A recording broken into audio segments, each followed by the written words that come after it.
Hello everybody, this is Tim here again. Here's another movie review, this time for The Unholy, starring Jeffrey Dean Morgan and Cricket Brown. Now, yeah, the girl's name is Cricket Brown, the actress, and she's actually kind of cute. But yeah, she plays the girl in here named Mary, who all at once gets who's pretty much staying at this Catholic church with her uncle, I believe, who's played by William Sadler, who played Death in the Bill and Ted movies. And he's been in a bunch of stuff like Demon Knight and The Mist and all other kinds of stuff. He's a really good character actor. He's good here. Jeffrey Dean Morgan is here pretty much as this atheist guy who goes around making up fake stories because he wants attention and fame and stuff. It's a pretty cool role for him. He does a good job. But in terms of this movie, from 1 to 4 stars, which I have to rate it, and I'm pretty much an expert on movies in terms of like being able to judge them pretty easily and how good or bad they are because I've studied film for so long. And this is another one of those movies with a decent idea, or even a good idea, that's just a 1 star out of 4. Total missed opportunity here. You got Carrie Elway's in here too, who's in I think it was The Princess Bride. He was really good in that, but he's not a good actor, and he hasn't been good anything he's been in since. I don't hate the guy or anything, but he's just not very good. Yeah, this is a 1 star out of 4. Pretty much the idea here is a scam artist dude or whatever, played by Jeffrey Dean Morgan, goes to this Catholic church where this girl is staying who can't speak and everything. She's deaf and she uses sign language, and the actress does a good job. And you got William Sadler there, who's the priest, and then there's this tree he finds with this little doll that has a chain wrapped around it. We find out later that these things are meant to house evil spirits or whatever. And of course, him being a non-believer, he crushes it. You do get some pretty funny lines though, where he's talking to this dude about, hey, let's make up a story about a cow's ass being supernatural or something. It's pretty funny the way he delivers it. Jeffrey Dean Morgan's a good actor, and it's a shame he's stuck in these movies like this. He could do more. And he should get the opportunity to do more. That's one of the. I don't like The Walking Dead. That show has just ran itself into the ground, but he's really good on it. And he was great in Supernatural. And I like to imagine he's the same character here as he was in Supernatural. But yeah, Jeffrey Dean Morgan has a lot of potential as an actor to do more stuff, but sadly I think it's probably too late for him. He's gotten a lot older now, and it's not that he looks bad or anything. He's still a good-looking guy, but at the same time, no, his parts are going to start drying up, and he's going to be reduced to these low-grade horror movies. Yeah, all in all, it's pretty much another Catholic demon movie, and the problem with this is that the best version of this type of subject matter was already done in The Exorcist. It's never been able to be repeated. It's like you got the best one right off the bat, and maybe there's 1 or 2 other ones that are kind of okay and maybe even good, but the masterpiece one was The Exorcist, and they just have not been able to equal it. They just can't. So that set the bar so high that anything that's come after is automatically compared to that one. And so they're trying to do it here again with this one. And the idea here is pretty decent. Like the girl Alice or whatever, Jeffrey Dean Morgan runs into her and sees her in the middle of the night. And he runs off in the woods to follow her. And she's standing at the tree where the doll thing was found and everything. And of course, she's able to speak now. And she starts healing people like this crippled kid and all that. It's pretty much, she's been possessed by a spirit of a witch who made a pact with Satan or whatever, and pretty much he gets power off possessing somebody who we find out later is part of her bloodline or whatever. You didn't really need that. You could have just had it to where the doll was housing her spirit or whatever. You don't really need the whole bloodline thing, but yeah, it takes over her body and it's using her to perform miracles, but she's feeding off the faith that people have in her, kind of like a prophet or a false prophet who people start to worship them instead of God. They take over, all the power and all that. Or they get all the publicity and everything.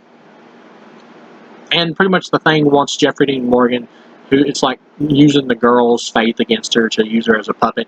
He pretty much wants to do that so Jeffrey Dean Morgan, as an atheist, will spread the story, as a miracle thing or whatever, and he'll be able to feed off of it. And it's a pretty good arc for the character of Jeffrey Dean Morgan, who does start to believe in God and all that. That is a pretty clever arc and pretty well done arc for the character, and it works pretty well. And Jeffrey Dean Morgan's acting is good. You get Carrie Elway's in here, who's a priest, or a member of the Vatican. And later on in the movie, this is the problem here. Jeffrey Dean Morgan comes to him with all the evidence or whatever about it being demonic and not really a miracle. And he's like, I already knew it. We were just trying to, but we didn't want to say anything about it. And this other guy who's a priest who's supposed to debunk miracles or whatever, that's what he's in charge of, if they're fake, is like, well, why didn't you tell me? And pretty much you get the idea he didn't want anybody to know. He wants to make money off of it. or not so much make money off of it, but he wants to spread, the Catholic faith ever to even more people. He's just using it to spread it, to get more people to be Catholic. And of course, it's a play on the whole like Catholic thing, to where they try to make money and stuff, and just kind of, be like a big organization or whatever. It's a jab at those types of Catholics.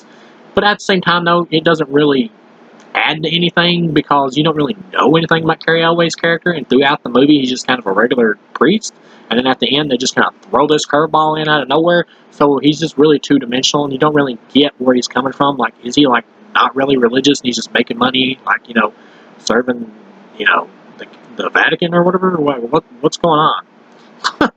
Or is it because you would think, even if he wanted to use it to spread the Catholic faith and all that, that once he realized it was demonic, he would be like, no, stop it, no, but he doesn't care. And that could work, as like something to where the church was trying to like take advantage of, the demonic creature, but you never find out like what his ultimatum is, like what's his end game. It just comes out of nowhere. So that doesn't work. And then you got William Sadler's character here, who is the priest, who does a really good job. His acting is really good. And when he gets killed, he's like hung in the middle of the church, because he starts to figure out what's going on. He doesn't die like way halfway through the movie. This is pretty much a thriller, and it's pretty cool moment. And his acting is good. The problem here is, like, once you actually see the demon, the creature or whatever, the girl, the spirit, entity, whatever you want to call it, it's really over the top CGI. Like, the design of it could work if it was done practical, but a big CGI looking creature that's obvious CGI is just not scary. And I could tell the filmmaker was really trying with this movie, or at least was trying. This feels like one of those inexperienced filmmakers who has decent looking CGI, but it's still really over the top looking CGI. Big over the top CGI demons, they're just not scary. They're just not. And at least not to anybody who's over the age of like 15 or something, like, or who's an experienced horror watcher like me. Big over the top CGI, it's not scary. So when the creature shows up, I was just like, done. You've killed it. You've killed the entire mood and atmosphere of this movie.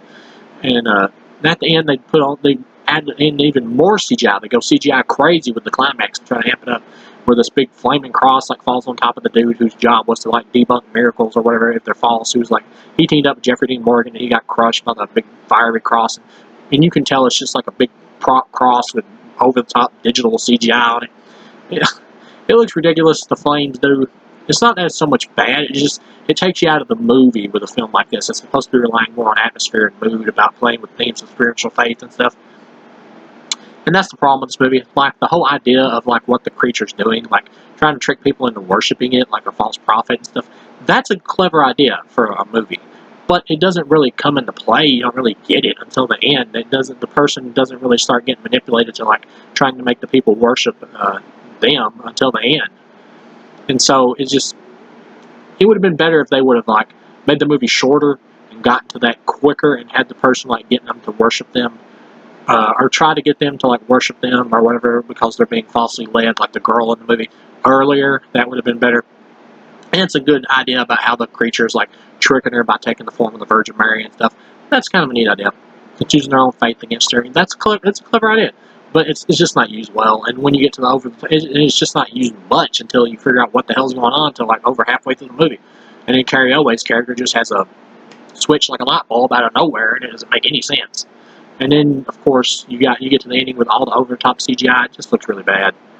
One thing I will say is, it got to the end, Jeffrey Dean Morgan, pretty much like the girl sacrificed herself, jumps in the way of the demon thing, and it tries to kill her, but in doing so, it kills itself pretty much. But then she survives, because you get the idea that God saved her, which is kind of cool. But of course, there's some faulty logic here, because if this is a demonic creature, how is it able to enter the church to kill William Sadler's character? Because realistically, if you're going by this type of thing, it shouldn't be able to like even enter our church, really. But yeah, you get to the ending here. The girl like sacrifices herself. She gets brought back to life, or saved, however you want to call it. And it's pretty much a happy ending. There's not really any sequel bait. There is one last scare thing they try to throw in, but it's just kind of put in there just to be a last scare. It's not really or anything to lead into a sequel, really. This was like a one-off movie. You get into the ending here, and the creature's dead, and the people are all happy, and they're all leaving, and the girl's standing there like talking to Jeffrey Dean Morgan in sign language. And there's this other girl in the movie who you get the idea that maybe they could form a romance, her and Jeffrey Dean Morgan, who he starts talking to or whatever. And he's walking off with her in the end, and the girl's just like hanging out there at the church. And it goes inside, and has a Bible verse about false prophets and all that, and that kind of stuff. And it's a good way to end the movie on. And it goes up to the statue of Mary, and the eyes are like bleeding or whatever.